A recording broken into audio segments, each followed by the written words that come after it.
છેલ્લા એક અઠવાડિયાથી ગુજરાતના ઘણા બધા શહેરોમાં સ્માર્ટ મીટર વિદ્યુત કંપનીઓ દ્વારા લગાવવામાં આવી રહ્યું છે। ગુજરાતના ઘણા બધા જિલ્લાઓમાંથી સ્માર્ટ મીટર અંગે અનેક ફરિયાદો સામે આવી રહી છે। ગુજરાતના લોકો ખૂબ મોટા પ્રમાણમાં આ સ્માર્ટ મીટરનો વિરોધ નોંધાવી રહ્યા છે। વેરાવળ મુસ્લિમ સેવા સમાજના પ્રમુખ અફઝલ પંજા દ્વારા પીજીવીસીએલના મુખ્ય કાર્યપાલક ઇજનેરને લેખિતમાં ફરિયાદ કરવામાં આવી કે ગુજરાતમાં વિદ્યુત યુનિટ દરે ખૂબ મોંઘું છે, તેમાં પણ સ્માર્ટ મીટર લગાવવામાં આવે છે।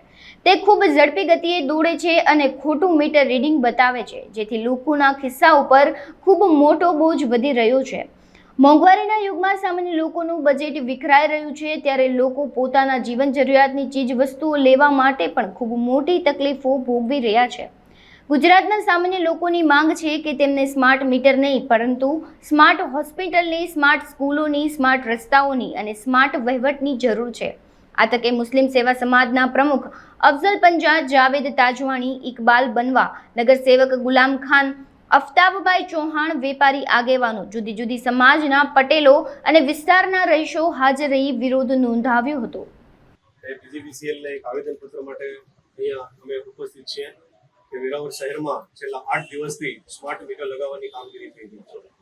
આ સ્માર્ટ મીટરનો ગુજરાતભરમાં ઠેર ઠેર વિરોધ નોંધાઈ રહ્યું છે, ત્યારે વેરાવળમાં પણ આ સ્માર્ટ મીટરની કામગીરી છે એ શંકાસ્પદ લાગે છે। ગુજરાત સરકારનું કામ છે કે લોકોની પડતી તકલીફમાંથી તેમને રાહત અપાવવી, પણ ખબર નથી પડતી કે જે લોકો પૈસા લઈ અને વીજ ઉપયોગ કરે છે છતાં પણ શા માટે તેમને સ્માર્ટ મીટર નાખી અને તકલીફ આપવામાં આવે છે। દિલ્હી જેવા રાજધાનીની અંદર વીજ જોડાણ લોકોને ઘણા બધા યુનિટો ફ્રી આપવામાં આવે છે, પણ સમગ્ર ભારતની અંદર જો સૌથી મોટું અને મોંઘું વીજ જોડાણ આપવામાં આવતું હોય તો એ ગુજરાત સરકારનું છે। આમાં કંઈક મોટું રંધાઈ રહ્યું છે। અદાણી જેવી કંપની પાસે મોંઘા યુનિટો લઈ અને લોકોને પધરી આપવામાં આવે છે અને સોલારનો ઉપયોગ કરવામાં આવે, સસ્તું વીજ લેવામાં આવે અને મોંઘું અદાણી દ્વારા વેચવામાં આવે, તેમાંનું મોટું કારસ્તાન છે। અમારા સૌની એની ડિમાન્ડ છે અને એવી માંગ છે કે ગરીબ લોકો આજે પોતાનું પેટ ભરવા માટે ત્રાહિમામ થઈ ગયા છે।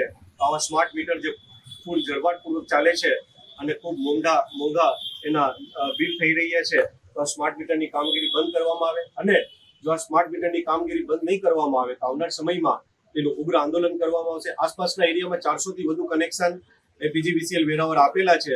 જો એ આવનાર 10 દિવસમાં આ કનેક્શનને નહીં હટાવે તો અહીં કચેરીએ અમે સૌ ઉપવાસ આંદોલન કરીશું। આજે કેટલા લોકો આવ્યા છે અને કાળી પટ્ટી ખાસ કરીને ધારણ કરીને આવ્યા છે, વિરોધ કર્યો છે, શું કહેશો?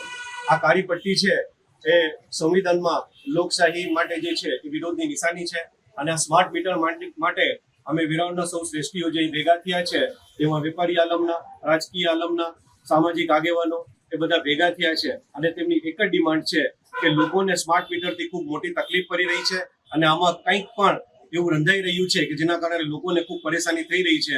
અમારી માંગ એક જ છે કે સ્માર્ટ મીટરને રોકવામાં આવે અને લોકોને મરજિયાતપણે જે મીટર ચાલે છે એને યથાવત રાખવામાં આવે, સ્માર્ટ મીટરની કામગીરી બંધ કરવામાં આવે।